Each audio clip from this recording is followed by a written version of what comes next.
नमस्कार मंडळी, पुन्हा एकदा तुम्हा सर्वांचं आपल्या लाडक्या यूट्यूब चॅनलमध्ये मनापासून स्वागत आहे. हुकुमाची राणी ही या मालिकेचा आजचा भाग खरंच खूप इंटरेस्टिंग होता. सुरुवातीलाच आपल्याला असं दिसतं की महाडिकांच्या घरी चिकूसाठी शोकसभा भरलेली असते. त्यासाठी सगळे जवळचे नातेवाईक जमलेले असतात. राणीची आई तिच्या फोटोसमोर फुलं वाहताना म्हणते, चिकू बाळा, तू सुद्धा अशीच या फुलांसारखीच होतीस. आतासुद्धा जिथं असशील तिथं असंच हसत राहा.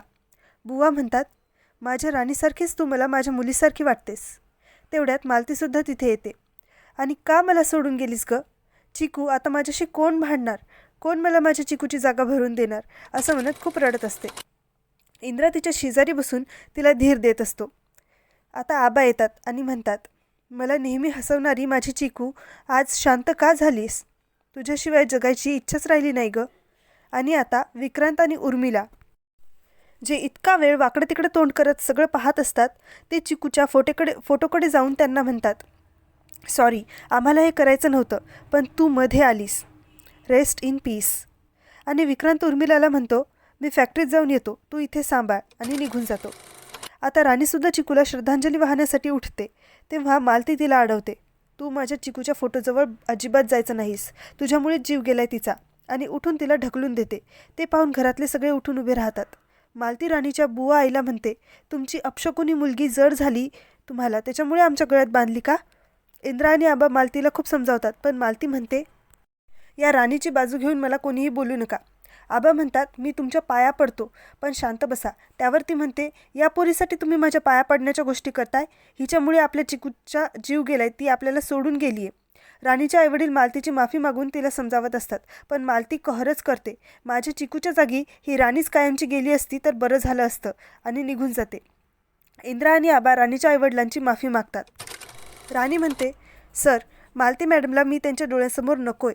मी जाऊ का काही दिवस माहेरी? आधी इंद्रा नको म्हणत असतो, पण राणी खूप आग्रह करते म्हणून तो तयार होतो. पण यामुळे उर्मिलाला खूप बरं वाटतं. अरे वा, आता तर लॉटरीच लागली असं ती मनात म्हणते. तिकडे फॅक्टरीमध्ये विक्रांत मनमानी कारभार करत असतो. त्यामुळे केटी वैतागला असतो. इंद्रा सर लवकर आले नाही तर विक्रांत सरांमुळे फॅक्टरीचं खूप मोठं नुकसान होईल असं तो मनात म्हणतो. इकडे राणी कार थांबवते आणि गोट्याला घेऊन या प्रकरणाचा तपास करण्यासाठी निघते. तर इकडे घरी मालती राणीला पांढऱ्या पायाची, दळभद्री, अपशकुनी आणि काय काय म्हणत असते. पण ते ऐकून इंद्राला खूप वाईट वाटत असतं. म्हणून तो आता ठामपणे मालतीला स्पष्ट बोलतो, आई, तुझं टार्गेट फक्त राणीच असते ना? अगं, या सगळ्यात अजू, रत्ना काकू, आपण सगळेच जबाबदार आहोत. सगळ्यांचीच थोडी थोडी चूक आहे. आणि सगळ्यांचं सोड, जर तूच आधी व्यवस्थित डबा घेऊन आली असती तर हे सगळं झालंच नसतं. बोल बोल, आहे तुझ्याकडे यावर काही उत्तर? मालती निरुत्तर असते.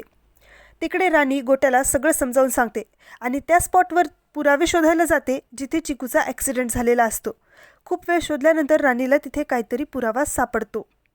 पुढील भागात आपल्याला असं दिसतं की गजा विक्रांतला राणीचा जीव घेण्यासाठी वेगवेगळ्या आयडिया सांगत असतो, तर उर्मिला मालतीला राणीनेच हा ॲक्सिडेंट घडवून आणलाय हे पटवून देत असते. आणि राणी पोलिसांकडे जाऊन या प्रकरणाचा घातापाताच्या अँगलनेच तपास करा म्हणून सांगते. आता उद्याच्या भागात काय होणार हे पाहणं खरंच खूप इंटरेस्टिंग असणार आहे. तुम्हाला याबद्दल काय वाटतं ते आम्हाला कमेंटमध्ये नक्की सांगा. पुन्हा भेटू उद्याच्या भागाबरोबर. तोपर्यंत आनंदी राहा, काळजी घ्या.